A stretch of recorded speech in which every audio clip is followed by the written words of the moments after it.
رسول اللہ صلی اللہ علیہ وآلہ وسلم نے فرمایا، اے علی سنو، اگر گنہگار بھی یہ تسبیح پڑھ لے اللہ معاف کر دیتا ہے۔ یہ تسبیح پہاڑ چیر دے، زمین ہلا دے، تمام گناہ بخشوانے والا۔ وہی تسبیح جو نبیوں کو ملی، جو اللہ سے تمام گناہ بخشوا دے اور جنت تک لے جانے والی ہے، وہ تسبیح یہ ہے۔ محترم ناظرین، حضرت علی کرم اللہ وجہ الکریم روایت کرتے ہیں کہ رسول اللہ صلی اللہ علیہ وآلہ وسلم نے فرمایا، اے علی سنو، یہ تسبیح میری امت کے تمام لوگوں کے گناہوں پر بھاری ہے۔ یہ وہ کلمات ہیں کہ اگر کوئی انسان زندگی بھر گناہوں میں ڈوبا ہو، بدکاری، نافرمانی، ظلم اور تاریکی میں لپٹا ہو، اور ایک مرتبہ اس تسبیح کو سچے دل سے پڑھ لے تو اللہ تعالیٰ اس کے سارے گناہ معاف فرما دیتا ہے۔ اے علی سنو، یہ تسبیح پڑھنے والے پر موت کی سختی آسان کر دی جاتی ہے۔ اس کی روح کو حضرت اسرائیل علیہ السلام ایسے نرمی سے قبض کرتے ہیں جیسے ماں سوتے ہوئے بچے کو آغوش میں لے لیتی ہے۔ فرشتے اس کے لیے دعا کرتے ہیں اور اس کے لیے جنت کے دروازے کھول دیے جاتے ہیں۔ اے علی سنو، جب وہ قبر میں اتارا جاتا ہے تو قبر کشادہ اور نور سے بھر دی جاتی ہے۔ فرشتے اس سے قبر کے ڈر اور خوف دور کرتے ہیں اور یہ تسبیح قبر کی اندھیری تنہائی میں ایسا نور بن کر اس کے ساتھ رہتا ہے جیسے چاندنی رات میں آسمان پر چاند چمکتا ہے۔ اے علی سنو، قیامت کے دن جب ساری مخلوق بے چین و بے قرار ہوگی، ہر چہرہ خوف اور سیاہی سے ڈھکا ہوگا، تو یہ بندہ جب اٹھے گا تو اس کا چہرہ اتنا منور ہوگا کہ لوگ کہیں گے شاید یہ کوئی نبی ہے یا کوئی مقرب فرشتہ۔ اللہ اس کے چہرے کو نور سے بھر دے گا۔ اے علی سنو، پل صراط پر جب امت کے قدم لڑکھڑائیں گے، یہ بندہ بجلی کی رفتار سے گزر جائے گا، نہ گرے گا نہ لڑکھڑائے گا، کیونکہ اس تسبیح کا نور اس کے ساتھ ہوگا۔ اے علی سنو، جب حوض کوثر پر نبی کریم صلی اللہ علیہ وآلہ وسلم اپنی امت کو پانی پلائیں گے تو یہ بندہ ان میں شامل ہوگا۔ نبی کریم صلی اللہ علیہ وآلہ وسلم کے دست مبارک سے آب کوثر نوش کرے گا اور پیاس ہمیشہ کے لیے ختم ہو جائے گی۔ اے علی سنو، اس تسبیح کی برکت سے اس کے لیے جہنم کے تمام دروازے بند کر دیے جائیں گے اور جنت کے دروازے کھول دیے جائیں گے۔ اس کے استقبال کے لیے حوریں صف وسطہ کھڑی ہوں گی اور اسے کہا جائے گا کہ آؤ، تم پر کوئی خوف نہیں، تم کامیاب ہو چکے ہو۔ اے علی سنو، اگر یہ تسبیح پہاڑ پر پڑھی جائے تو وہ پہاڑ لرز اٹھے، اور زمین پر پڑھی جائے تو زمین پھٹ جائے، اور اگر آگ پر پڑھی جائے تو آگ بجھ جائے، کیونکہ اس تسبیح میں اللہ تعالیٰ کے وہ پاک کلمات ہیں جن سے کائنات لرزتی ہے۔ اے علی سنو، اگر کسی کے دل میں قرآن حفظ کرنے کی تمنا ہو مگر یاد نہ ہو رہا ہو تو اس کے ماں باپ یہ تسبیح پڑھ کر اللہ سے دعا کریں تو اللہ تعالیٰ اس کے لیے قرآن آسان کر دیتا ہے۔ اے علی سنو، اگر کوئی اولاد کی نعمت سے محروم ہو تو وہ یہ تسبیح پڑھ کر اللہ کے حضور رو کر دعا کرے تو اللہ بانجھ کو بھی اولاد عطا کر دیتا ہے۔ اے علی سنو، اگر کوئی مصیبت میں پھنس جائے، چاہے وہ زمین کی تنگی ہو، آسمان کی بلندی ہو، قید ہو یا قرض ہو، بیماری ہو یا بے سکونی ہو، تو یہ تسبیح اس کے لیے نجات کا دروازہ بن جاتا ہے، کیونکہ یہ تسبیح اسم اعظم کے ان کلمات میں سے ہے جن کے سامنے مصیبتیں عاجز ہو جاتی ہیں۔ اے علی سنو، اگر کوئی اندھیرے میں گم ہو، راستہ بھٹک جائے تو یہ تسبیح اس کے دل کا چراغ بن جاتا ہے۔ اگر کوئی دشمنوں کے درمیان ہو تو اللہ اس کے لیے اس تسبیح کی برکت سے حفاظت کے لیے فرشتے مقرر کر دیتا ہے۔ وہ تسبیح یہ ہے۔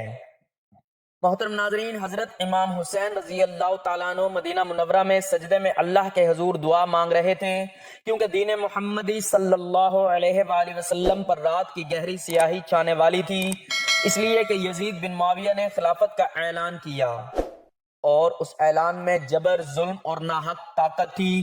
یزید کا کردار شراب، گانے، ناچ، ظلم اور فاسق و فجور سے بھرا ہوا تھا، اور حضرت امام حسین رضی اللہ تعالیٰ عنہ نے بیعت سے انکار کیا، کیونکہ ان کے نانا حضور اقدس صلی اللہ علیہ وآلہ وسلم کا دین اسی فسق و فجور شخص کے سپرد نہیں کیا جا سکتا۔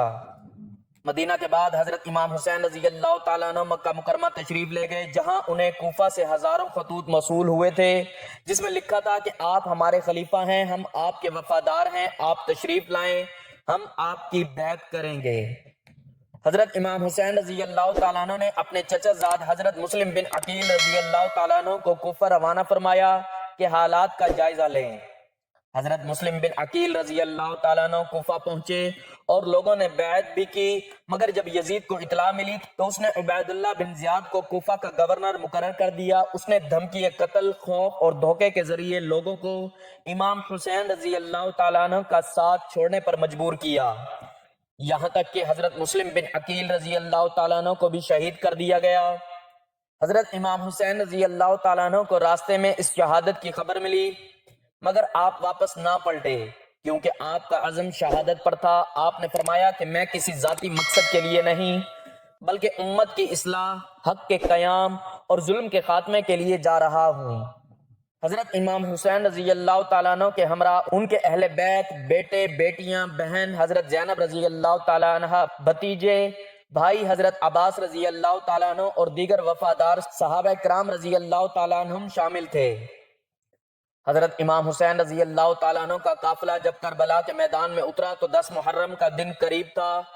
فضا میں ایک عجیب خاموشی تھی، آسمان جیسے جھک آیا ہو، زمین جیسے تھم گئی ہو۔ خیموں میں چھوٹے بچے پیاس سے تڑپ رہے تھے، عورتیں بھی، اور بی بی زینب رضی اللہ تعالیٰ عنہ سمیت سب کی آنکھوں میں امید، صبر اور یقین کا نور تھا، مگر آنکھوں کے سامنے ظلم کے سائے گہرے ہو رہے تھے۔ حضرت امام حسین رضی اللہ تعالیٰ عنہ نے خیموں کے گرد خندق کھدوائی تاکہ دشمن کا حملہ روکا جا سکے۔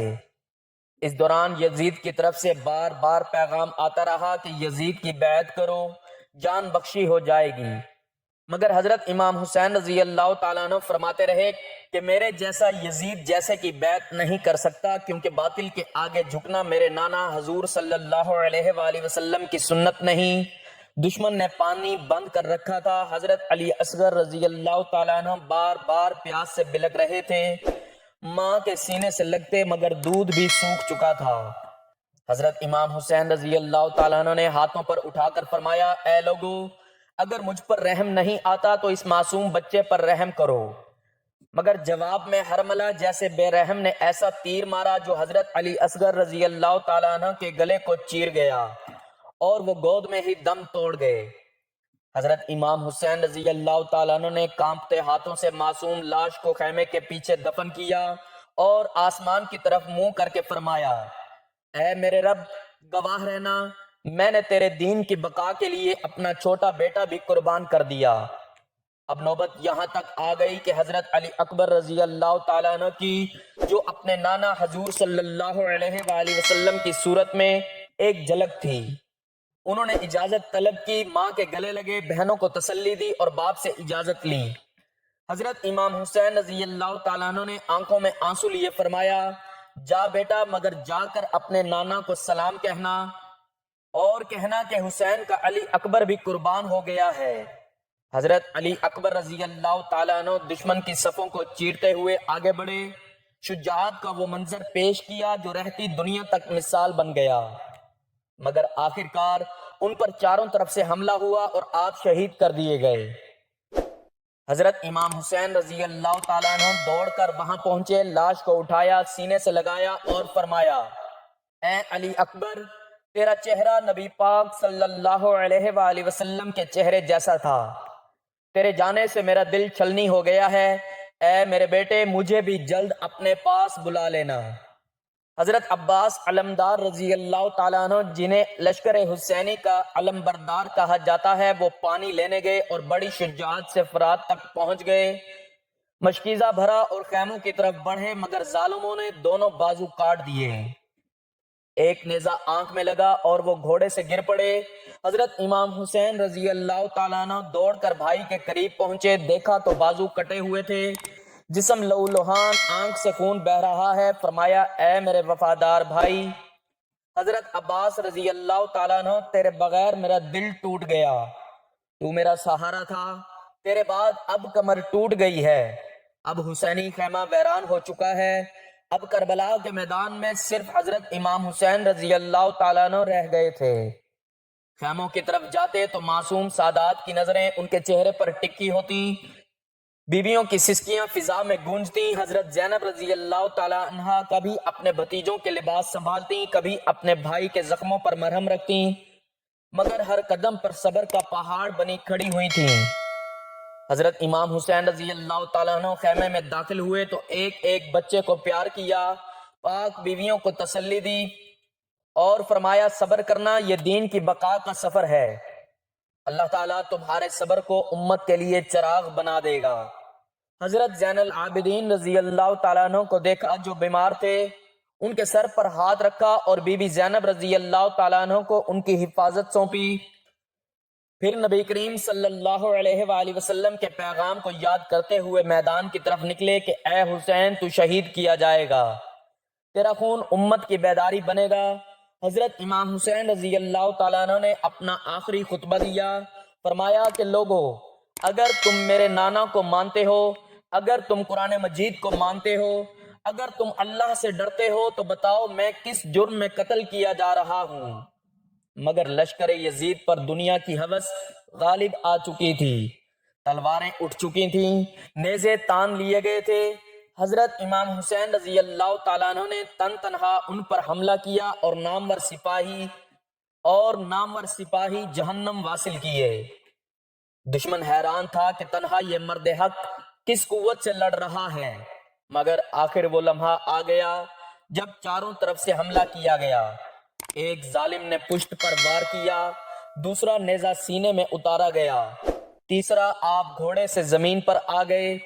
حضرت امام حسین رضی اللہ تعالیٰ عنہ نے سجدے میں سر رکھا اور فرمایا اے اللہ، میں تیرا بندہ ہوں اور تیرے رسول اللہ صلی اللہ علیہ وآلہ وسلم کا نواسا ہوں، تیرے لیے اپنی جان قربان کرتا ہوں۔ تلوار چلوانے والے شمر جیسے ظالم نے ان کا سر تن سے جدا کر دیا۔ اللہ اکبر! آسمان سیاہ ہو گیا، زمین لرز اٹھی، خیموں میں کہرام مچ گیا۔ حضرت زینب رضی اللہ تعالیٰ عنہ دوڑ کر لاش کی طرف آئیں اور فرمایا اے میرے ماں جائے بھائی، اے رسول اللہ صلی اللہ علیہ وآلہ وسلم کے لختے جگر، اے زہرا کے جگر کے ٹکڑے، تو ہمیں چھوڑ کر چلا گیا، بیویوں کو قیدی بنا لیا گیا۔ حضرت امام زین العابدین رضی اللہ تعالیٰ عنہ کو ہتھ کڑی پہنا کر بے دردی سے باندھ دیا گیا۔ کوفہ و شام کے بازاروں میں آل رسول صلی اللہ علیہ وآلہ وسلم کو رسوا کیا گیا، مگر بی بی زینب رضی اللہ تعالیٰ عنہ ہر جگہ خطبہ دیتی رہیں اور ظالموں کے چہرے بے نقاب کرتی رہیں۔ قافلہ اہل بیت جو ابھی کل تک مدینہ میں رسول اللہ صلی اللہ علیہ وآلہ وسلم کی خوشبوؤں میں بسا ہوا تھا، آج کربلا کے صدموں کے بعد قید کی زنجیروں میں جکڑا ہوا کوفہ کی گلیوں میں داخل ہوا۔ بیویوں کے سروں سے چادریں چھین لی گئیں، ننگے سر بی بی زینب رضی اللہ تعالیٰ عنہ صبر و عظمت کی علامت بن کر آگے بڑھ رہی تھیں۔ حضرت امام زین العابدین رضی اللہ تعالیٰ عنہ جن کی حالت بیماری سے نڈھال تھی، ہتھ کڑیوں اور بیڑیوں کے ساتھ چل رہے تھے۔ اہل کوفہ جنہوں نے یزید کے ظلم میں خاموشی اختیار کی تھی، آج جب قافلہ اہل بیت ان کی گلیوں سے گزرا تو ان کی نظریں شرم سے جھک گئیں۔ حضرت بی بی زینب رضی اللہ تعالی عنہا نے وہ تاریخی خطبہ دیا جس نے کوفہ کو جھنجھوڑ کر رکھ دیا۔ فرمایا کہ اے اہل کوفہ، تم نے ہمیں بلایا مگر جب ہم آئے تو ہمیں شہید کیا گیا، تمہاری تلواریں ہمارے خون سے بھیگ گئیں، تم نے رسول اللہ صلی اللہ علیہ وآلہ وسلم کے نواسے کو سجدے کی حالت میں قتل کر دیا، اور اب تم گریہ کر رہے ہو، تمہارے آنسو ہمیں دھوکہ نہیں دے سکتے۔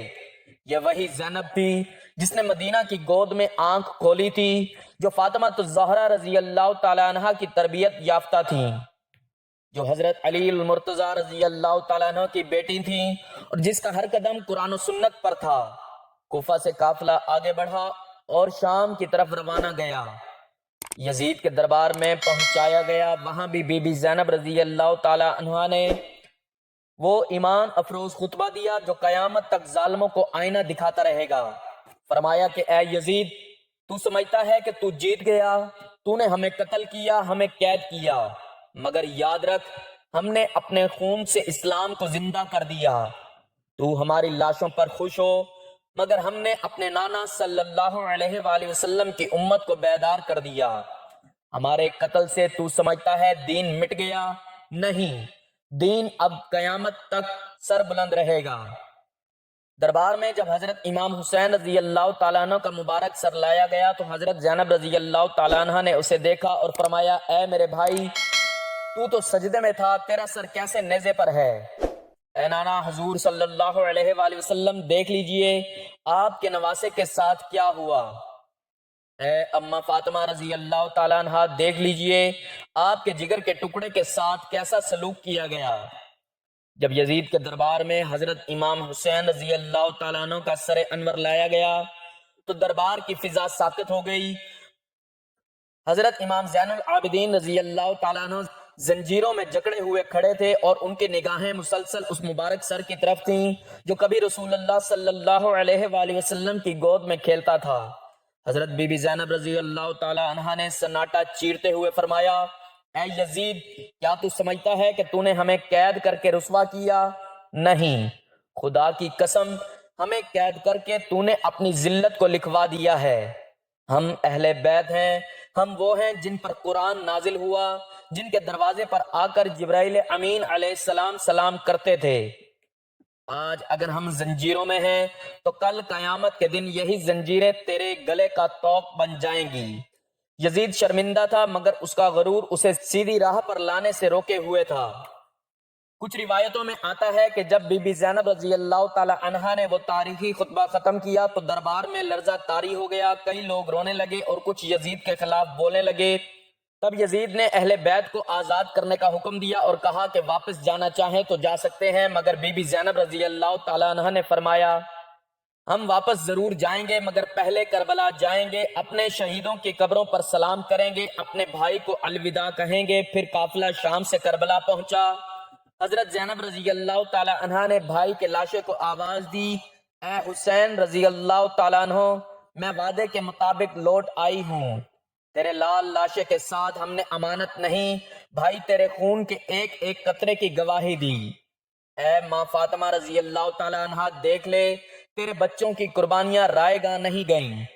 نانا رسول اللہ صلی اللہ علیہ وآلہ وسلم، آپ کی امت نے بے وفائی کی مگر ہم نے وفا کی۔ ہر بی بی نے قبروں پر رو رو کر سلام کیا۔ حضرت زین العابدین رضی اللہ تعالیٰ عنہ نے فرمایا، اے میرے بابا، آپ نے ہمیں بچا لیا، ہم نے اپنا فرض ادا کیا، اب ہم مدینہ لوٹیں گے تاکہ دنیا کو بتا سکیں کہ دین ہمیں جان سے زیادہ پیارا تھا۔ قافلہ اہل بیت جب کربلا سے مدینہ کی طرف روانہ ہوا تو ہر قدم پر دل خون کے آنسو روتا تھا۔ مدینہ کی فضائیں ساکت تھیں، گلیاں خاموش تھیں۔ نبی کریم صلی اللہ علیہ وآلہ وسلم کے شہر میں ایک غم کی لہر دوڑ گئی تھی۔ جب یہ قافلہ واپس آیا تو مدینہ کے لوگ اپنے گھروں سے باہر نکلے، کسی کی آنکھ خشک نہ تھی، سب کے دل زخمی تھے۔ رسول اللہ صلی اللہ علیہ وآلہ وسلم کی امت کے ان چراغوں کو جنہوں نے ظلم کی تاریکی میں حق کا نور جلایا تھا، آج ننگے پاؤں ننگے سر مدینہ واپس آتے دیکھ کر ہر ماں، ہر بیٹی، ہر بزرگ کی چیخیں نکل گئیں۔ بی بی زینب رضی اللہ تعالیٰ عنہ مسجد نبوی کے دروازے پر کھڑی ہو گئیں اور بلند آواز سے فرمایا، اے مدینہ والو، کیا تم جانتے ہو کہ یہ قافلہ کون سا ہے؟ یہ وہی قافلہ ہے جو حسین رضی اللہ تعالیٰ عنہ کے ساتھ گیا تھا۔ ہم حسین کے بغیر لوٹے ہیں۔ آج عباس رضی اللہ تعالیٰ عنہ ہمارے ساتھ نہیں، آج علی اکبر رضی اللہ تعالیٰ عنہ کا شباب خاک میں دفن ہے، آج قاسم رضی اللہ تعالیٰ عنہ کی مسکراہٹ کربلا کے میدان میں سو رہی ہے۔ ہم سب گئے تھے پر آج ہم ادھورے لوٹے ہیں۔ اور اے مدینہ کے لوگوں، اگر تم نے اپنے ضمیر کو جھنجھوڑ کر نہ جگایا تو پھر یہ امت تباہ ہو جائے گی۔ یاد رکھو، ہمیں سنو، ہم نے دین کے لیے سب کچھ لٹا دیا۔ حضرت امام زین العابدین رضی اللہ تعالیٰ عنہ نے بھی ممبر پر چڑھ کر خطبہ دیا اور فرمایا کہ اے مدینہ کے لوگوں، ہم نے وہ قربانی دی ہے جس کی نظیر نہیں ملتی۔ ہم نے نانا حضور صلی اللہ علیہ وآلہ وسلم کے دین کو بچایا ہے، ہم نے کربلا میں دکھ سہ کر امت کو جگایا ہے۔ یہ وہی کربلا ہے جس کی خبر میرے نانا حضور صلی اللہ علیہ وآلہ وسلم کو وحی کے ذریعے پہلے ہی دے دی گئی تھی۔ جب حضرت حسین رضی اللہ تعالیٰ عنہ چھوٹے تھے تو ایک روز نبی کریم صلی اللہ علیہ وآلہ وسلم نے ان کو اپنی گود میں لیا اور آنکھوں سے آنسو بہنے لگے۔ صحابہ کرام نے پوچھا، یا رسول اللہ صلی اللہ علیہ وآلہ وسلم، آپ کیوں رو رہے ہیں؟ فرمایا، مجھے جبرائیل نے خبر دی ہے کہ میرا یہ نواسہ میدان کربلا میں پیاسا شہید کیا جائے گا، میں کیسے نہ روں؟ فاطمہ رضی اللہ تعالیٰ عنہ نے یہ سنا تو بولی اے ابا جان اگر ایسا ہے تو پھر ہمیں کیا کرنا ہوگا؟ آپ صلی اللہ علیہ وآلہ وسلم نے فرمایا بیٹی صبر کرنا، اس قربانی سے دین بچ جائے گا۔ اس طرح کربلا صرف ایک مارکہ نہیں بلکہ ایک پیغام بن جائے گا، ایک سبق، ایک چراغ بن گیا جو ہر اس دل کو روشنی دیتا ہے جو ظلم کے اندھیروں میں حق تلاش کرتا ہے۔ حضرت حسین رضی اللہ تعالیٰ عنہ نے ہمیں سکھایا کہ دشمن کے سامنے جھکنا نہیں۔ اہل بیت نے ہمیں دکھایا کہ دین بچانے کے لیے گھر، اولاد، تن، من سب قربان کیا جا سکتا ہے۔ اور آج اگر ہم ان مقدس ہستیوں کو یاد کرتے ہیں تو ان کے صبر، ان کی قربانی، ان کی عظمت کو سلام پیش کرتے ہیں۔ محترم ناظرین، ہمارا آج کا وظیفہ ایک ایسی تسبیح کا وظیفہ ہے جو کہ بہت ہی بابرکت اور طاقتور تسبیح ہے۔ حضرت علی کرم اللہ وجہ الکریم روایت کرتے ہیں کہ رسول اللہ صلی اللہ علیہ وآلہ وسلم نے فرمایا اے علی سنو، اگر گنہگار بھی یہ تسبیح پڑھ لے اللہ معاف کر دیتا ہے۔ یہ تسبیح پہاڑ چیر دے، زمین ہلا دے، تمام گناہ بخشوانے والا یہ وہی تسبیح جو نبیوں کو ملی، جو اللہ سے تمام گناہ بخشوا دے اور جنت تک لے جانے والی وہ تسبیح یہ ہے، لا الہ الا اللہ والحی القیوم۔